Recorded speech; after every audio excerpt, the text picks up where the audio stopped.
잠언 28장 1절에서 18절까지의 말씀입니다. 악인은 쫓아오는 자가 없어도 도망하나 의인은 사자같이 담대하느니라. 나라는 죄가 있으면 주관자가 많아져도 명철과 지식 있는 사람으로 말미암아 장구하게 되느니라. 가난한 자를 학대하는 가난한 자는 곡식을 남기지 아니하는 포구 같으니라. 율법을 버린 자는 악인을 칭찬하나 율법을 지키는 자는 악인을 대적하느니라. 악인은 정의를 깨닫지 못하나 여호와를 찾는 자는 모든 것을 깨닫느니라. 가난하여도 성실하게 행하는 자는 부유하면서 굽게 행하는 자보다 나으리라. 율법을 지키는 자는 지혜로운 아들이요 음식을 탐하는 자와 사귀는 자는 아비를 욕되게 하는 자니라.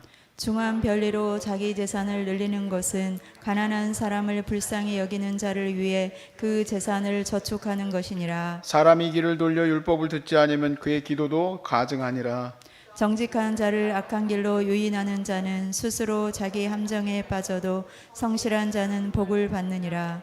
부자는 자기를 지혜롭게 여기나 가난해도 명철한 자는 자기를 살펴 하느니라. 의인이 득이하면 큰 영화가 있고 악인이 일어나면 사람이 숨느니라. 자기의 죄를 숨기는 자는 형통하지 못하나 죄를 자복하고 버리는 자는 불쌍히 영입을 받느니라. 항상 경외하는 자는 복되거니와 마음을 완악하게 하는 자는 재앙에 빠지리라. 가난한 백성을 압제하는 악한 관원은 부르짖는 사자와 줄인 곰 같으니라.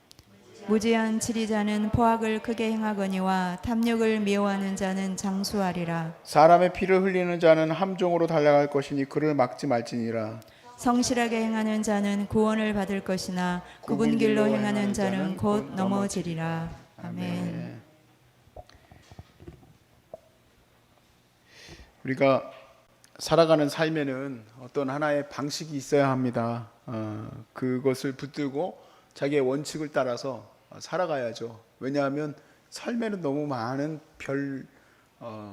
변화가 일어나고 또 우리가 생각할 수 없고 예측할 수 없는 일들이 너무 많기 때문에 그럴 때 우리의 원칙이 있다면 잘 헤쳐나갈 수 있을 거라고 생각해요. 어려움 가운데 우리는 기도하고 즐거울 때는 찬송하고 또 우는 자들과 함께 울고 즐거워하는 자들과 함께 즐거워하라. 이런 말씀들 아주 간단한 말씀들인데 이런 말씀들이 우리가 힘겨울 때에 이겨나갈 수 있는 많은 은혜를 주실 수 있으리라고 믿습니다. 좀 시간이 지났습니다마는 예전에 이런 기사가 한 번 있었어요. 미국에서 있었던 일인데 아프리칸 감리교회예요. 그러니까 흑인들이 주로 모이는 교회에 한 백인 청년이 또 총기로 난사를 했습니다. 그래서 9명이 죽었어요. 여러분도 아시겠지만 흑인과 백인의 이런 문제는 하루 이틀의 문제가 아니고 또 이런 일이 벌어지고 나면 이제 막 흑인들이 또 불같이 타오르게 되죠. 그랬을 때 그 교회가 선택한 일이 있었었는데 모든 언론이 이제 그 교회를 취재했는데 교회의 모든 성도들이 자기 이제 가족이 죽었음에도 불구하고 9명이나 죽었으니까 다 아는 사람들이죠. 그런데 용서하기로 했어요. 백인을 용서하기로 했어요. 그러니까 우리가 용서했으니 당사자인 우리가 용서했으니 당신들은 미국에 있는 당신들은 절대로 이걸로 인하여서 인종 간에 분란이 일어나지 않게 해라 하고 그때 인터뷰를 했었습니다. 삶이 어떤 면에서 보면은 그 흑인 분들이 가난했을 수도 있고 또 어려운 삶을 살아왔을 수도 있지만 너무 잘한 선택이고 그 모습에서 우리는 예수님의 은혜를 느끼게 되고 교회가 맨날 욕만 먹고 있는데 우리나라에서는 이런 일이 만약에 교회에서 일어났다 그러면 아마 아무도 뭐라고 못했을 거예요. 잘 가다가도 이렇게 우리가 원칙을 붙들고 가게 되면 어려움이 닥쳤을 때 그것을 어떻게 해결해야 될지 우리는 거기에서 답을 얻을 수 있을 겁니다. 2절 말씀에 보면 이런 말씀이 있어요. 나라는 죄가 있으면 주관자가 많아져도 명철과 지식이 있는 사람으로 말미암아 장구하게 된다. 요즘 뭐 부처 많이 세우죠? 공수처도 세우고 모두 세우고 뭐 많이 세웁니다. 근데 여기 말씀에 이렇게 돼 있어요. 나라는 죄가 많이 있으면 여러 가지 죄가 있겠죠. 뭐 탈법도 하고 뭐 LH 사건도 있고 뭐 뭔 사건도 있고 무슨 사건도 있고 그러면은 그거 막자고 자꾸 뭐 세우느냐? 여기 보니까 주관자를 많이 세운대요. 그 담당하는 부서들을 자꾸 만든대요. 그런데 담당하는 부서들이 많아져도 결국에는 명철과 지식이 있는 사람으로 인하여 나라는 바로 서게 될 것이다. 그러니까 원칙이 있는 그 어떤 한 사람이 서기 전까지는 주관자가 막 100명, 1000명씩 세워져도 잡을 수가 없는 거예요. 잡을 수가 없는데 그런 명철과 지식은 우리가 어디서 나옵니까? 항상 우리가 말씀에서 보는 것과 같이 여호와를 경외하고 또 그리고 공의로움과 정직함과 성실함을 가진 그러한 사람이 이 잠언에서 가장 중요한 가치지 않습니까? 그런 사람이 하나 나오게 되면 나라가 그때서야 이제 바로 서서 갈 수 있다라는 거예요. 그러니까 우리는 기도할 수밖에 없죠. 이 마지막 시대의 대한민국이 정말 하나님의 거룩한 복음의 사명을 감당할 수 있도록 우리는 기도하고 있는데, 얼마 전에 새롭게 와서 그 간증하는 거 보니까 저도 컨벤션 밴드 뭐 이렇게 뭐 많이 듣기는 했었습니다만, 컨벤션이라는 그 대표가, 컨벤션의 그런 어떤 단체의 대표가 우리나라 사람이고, 또 예전에 우리나라가 전쟁에 고아들과 많은 어려움을 당했을 때 컨벤션에서 이렇게 도와주면서 시작되었는데 이제 우리나라가 그걸 하고 있다. 저는 굉장히 그 부분이 고무적이고 좋다라고 생각을 했어요. 하나님이 이 나라를 사용하셔서, 돈은 많죠. 차가 얼마나 많습니까? 저는 진짜 서울 가면 놀랄 수밖에 없어요. 그렇게 많은 차들, 그렇게 많은 사람들. 우리나라는 지하철만 타도 와이파이가 다 터지고, 세상에 이제는 버스 기다리는 데다가 화초까지 심는 데잖아요. 미세먼지 빼내주고 거기 안에다가 에어컨, 난방시설 다 해준답니다. 야, 버스 정장이 내 집보다 나. 아무튼 그렇게 잘해놓는다고 합니다. 그럴 정도로 이 나라가 그렇게 부해졌는데, 그 부가 여러분 만족감이 없다라는 거예요. 잠언 말씀에는 우리 인간은 만족이 없어요. 그런데 우리 한국은 더 예수님을 사랑하는 사람들이 많아져서 이 모든 부와 이 모든 은혜를 다 가난한 나라로 나눌 줄로 믿습니다. 이런 나라가 전무후무하게 될 것이고, 하나님이 기뻐하셨던, 예전부터 기대하셨던 그러한 나라가 될 줄로 믿어요. 또 그러한 것들도 여러 가지 많은 일이 있겠지만, 많은 사람들이 나타나겠지만, 결국에는 저와 여러분처럼 예수님을 사랑하는 사람들에 의해서 이 나라의 모든 것들도 잘 온전히 세워질 줄로 믿습니다. 우리가 그렇게 되면 참 좋겠는데, 악인도 번영하겠죠. 악인도 번영해요. 악인은 교묘한 방법과 또 편법과 이런 방법으로, 정말 교묘한 방법으로 그것을 하게 되는데, 그렇게 되다 보니까 선한 사람들의 잘 되는 것은 많은 사람들에게 복이 되지만, 악인이 잘 되는 것은 모든 사람들에게 어려움을 주게 됩니다. 자, 그래서요, 우리가 그리스도인이라 하여도, 우리는 그리스도인으로서 잘 된다는 것은 하나님의 거룩한 은혜를 이제 나누는 것에 이제 목적을 두고 있는데, 이 나라가 잘 되는 것도 나는 거기에 목적을 둬야 된다고 생각을 해요. 근데 이 나라도 다른 방법으로, 편법으로 막 잘 되는 방법을 막 선택하고, 또 그리고 교회들도 그런 방법을 선택하고, 그리스도인들도 그런 방법으로 선택한다면 우리에게 놓여 있는 길은 복된 대로가 아니라 우리에게는 멸망의 길이 놓여 있는 거예요. 거기에는 하나님의 진노가 놓여져 있고 우리를 무너뜨리게 되는 거다, 이 얘기예요. 자, 8절 말씀에 보면, 중한 별리로 자기 재산을 늘리는 것은 가난한 사람을 불쌍히 여기는 자를 위해 그 재산을 저축하는 것이다. 중한 별리로 막 고리도금을 하고 막 계속 더 많은 돈을 얻어가는 사람이 희한한 방법으로 하나님 빼가세요. 뭐냐? 누구한테 그 돈을 줄 것이냐? 가난한 사람을 돕는 사람들한테. 여기 되게 재밌지 않습니까? 먹이사슬의 끝판이 이런 나쁜 놈들이 아니라, 이 나쁜 놈들의 돈은 오히려 하나님 뺏어다가 가난한 사람들, 돕는 사람들한테 주고, 그래서 그 돈이 가난한 사람들에게 다시 들어갈 수 있도록 하나님이 역사하실 것이라는 얘기예요. 저는 그렇게 되리라고 믿습니다. 그 이유가 우리가 이전에 봤던 말씀인데, 잠언 13장 21절에서 22절에 재앙은 죄인을 따르고, 재앙은 누굴 따른다고요? 죄인을 따른대요. 재앙은 죄인을 따르고 선한 봉은 의인에게 있느니라. 선인은 그 산업을 자사손손에게 끼쳐도 죄인의 재물은 의인을 위하여 쌓입니다. 죄인의 재물들이 뭘 위해 쌓이는 거냐? 의인을 위해 쌓이는 거예요. 의인을. 열심히 주의 사명을 감당하는 사람들에게 하나님께서 그 물질을 공급하셔요. 왜 공급하시냐? 그건 줘도 어차피 또 가난한 사람들에게 흘러가니까. 그러니까 제가 자꾸 왜 우리나라가 가난한 나라를 돕고 어려운 나라를 도와야 된다고 얘기를 하느냐면, 하나님은 그 많은 물질, 지금 뭐 여러분 아시겠지만 전 세계에서 돈이 제일 많은 나라가 미국이었고, 막 중국 가냐 미국 가냐 이러고, 또 일본은 점점 밀려나고 있고 그러잖아요. 근데 우리나라가 G7 그런 회의에 들어가고 보니까 순위가 GDP가 10위 안에 들어가는 거 보면 여러분 놀랍지 않습니까?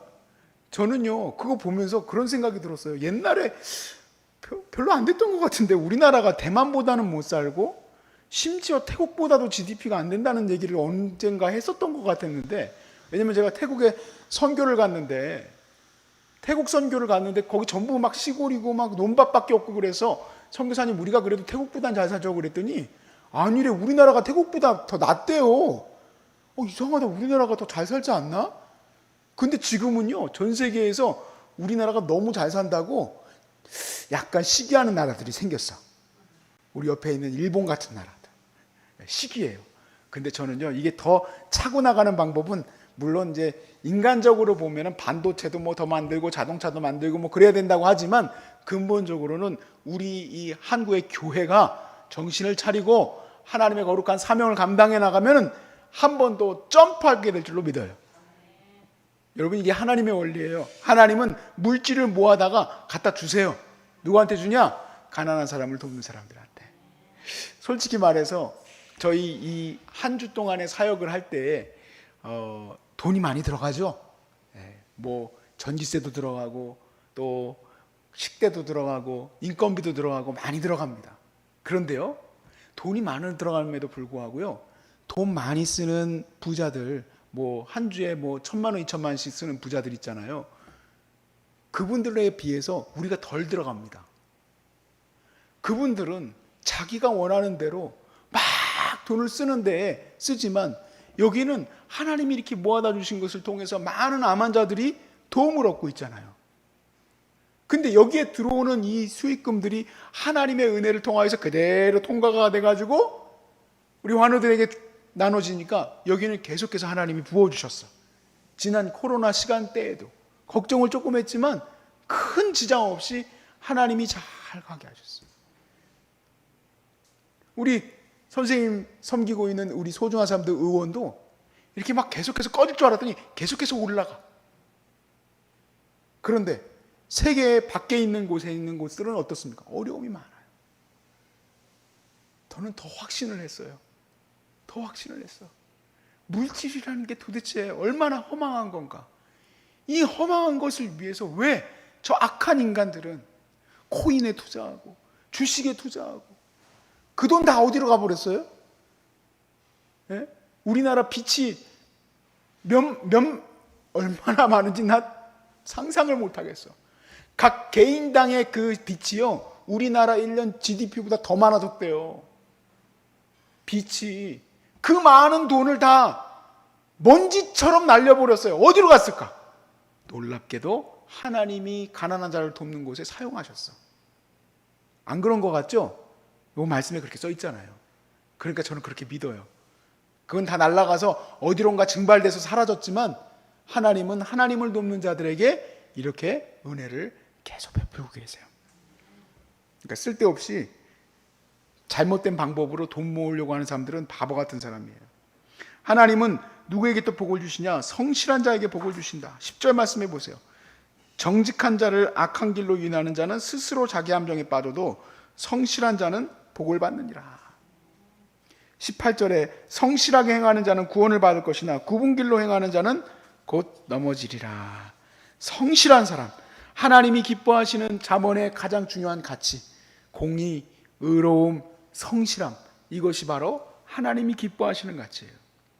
그래서 6절 말씀을 같이 읽어봅시다. 시작. 가난하여도 성실하게 행하는 자는 부유하면서 굽게 행하는 자보다 나으니라.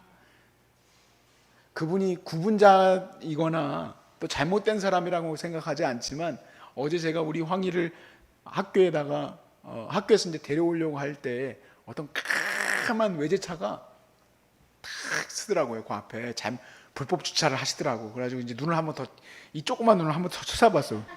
그래, 차가 고급이면 아무데나 막 갖다도 대도 되냐, 이런 눈빛을 계속 보냈어. 근데 아무 상관을 안 하고 딱 나왔어. 나는 정말 화가 났어, 솔직히. 학교 앞에는 불법 주차 못하게 돼 있잖아요. 시골을 이용한 거야. 시골에 있는 카메라는 카메라가 아니야. 장식품이야. 돌아가지를 않아. 나는 저기 공터에다 갖다 세워놓고 왔는데 이 양반은 탁 까맣게 딱 대놓았어. 딱 내렸는데 벨트가 난 참편 벨트일 줄 알았어. LV라고 러브인가? 아무튼 이따만한 그 뭐 번쩍번쩍한 혁대에, 나 혁대가 뭐 희한하게 생겼대 그거는 또. 그리고 이렇게 내렸는데 꼭 과장하는 것 같죠? 진짜 그랬다니까요. 그리고 내렸는데요, 하나도 안 존경스러워 보여. 그 벨트 너무 갖고 싶다, 저 벨트 너무 아름답다 생각이 하나도 안 들어. 하나님이 기뻐하시는 것은 성실함에 있어요. 우리가 살다 보면은 우리는 그런 것들이 더 좋아 보인다고 생각을 하고, 더 좋은 옷 입고 더 좋은 차 타면은 사람들이 존경하고 사랑하고 나를 갖다 봐주겠지 하고 생각하겠지만, 사실은 내 눈빛과 비슷할 거야. 저 인간은 왜 저기다 차를 세대가지고 그냥 애들 다니는데 겁을 주려고 저렇게 해놨나. 오히려 주목받지 않는 내가 더 감사해. 왜냐하면요, 사람이 살 때에는 반드시 연약함이 있기 때문에 뭐든지 정으로 맞아요. 아무리 잘 살았어도. 그런데 저렇게 나는 아닌 것 같아. 그분이 악하든 아니든 간에 6절 말씀은 내 삶의 모토예요. 성실함. 그래, 내 딴 거 모르겠고 성실하게 밀고 나가자, 끝까지. 그런데 그렇게 하면 하나님이 복을 주신다. 그 사람 복을 주신다. 1절 말씀에 이렇게 돼 있어요. 악인은 쫓아오는 자가 없어도 도망한다. 그런데 의인은 사자같이 담대하느니라. 성실하고 편법 쓰지 않고 오직 정도로 나아가는 사람은 도망갈 것도 없고 담대하죠. 누가 뭐라 할 겁니까? 뭐라고 할 게 뭐가 있겠어요? 그냥 살아오던 대로 그냥 가면 되는데. 근데 악인은 뭔가 이게 숨겨놓은 거 많고 꽁쳐놓은 거 많고 그냥 꽁쳐놓은 거 많고, 그러니까 사람이 삶이 고달파요. 그래서 자기 자신을 숨겨가면서 부자가 된 것은 가난하여도 성실하게 사는 사람마다 못해요. 아무리 그럼 뭐합니까? 집에 가서 두 발 벗고 못 자는데 언제 쳐들어올지 몰라가지고, 언제 세금 걷어갈지 몰라가지고 겁나서 어떻게 살겠어요. 12절 말씀 마지막 읽고 마치겠습니다. 의인이 득의하면 큰 영화가 있고 악인이 일어나면 사람이 숨느니라. 사랑하는 여러분, 이 나라가 잘 되기 위해서 기도합시다. 한국교회가 잘 되기 위해서 기도합시다. 잘 되는 것은 무엇입니까? 다시 정리하자면 우리가 하나님의 거룩한 성실을 붙들고 열심히 하나님의 일을 감당하다 보면 우리는 하나님의 복을 받을 거예요. 근데 그 복을 반드시 가난한 자들과 어려운 나라와 어려운 사람들을 위해서 사용할 때 하나님께서 이 나라를 더 귀하게 사용하실 줄로 믿습니다. 이 땅 가운데 담대하고 정말 튼튼한 나라 하나님이 세워주실 줄로 믿고 같이 끝까지 기도해 주시길 바랍니다.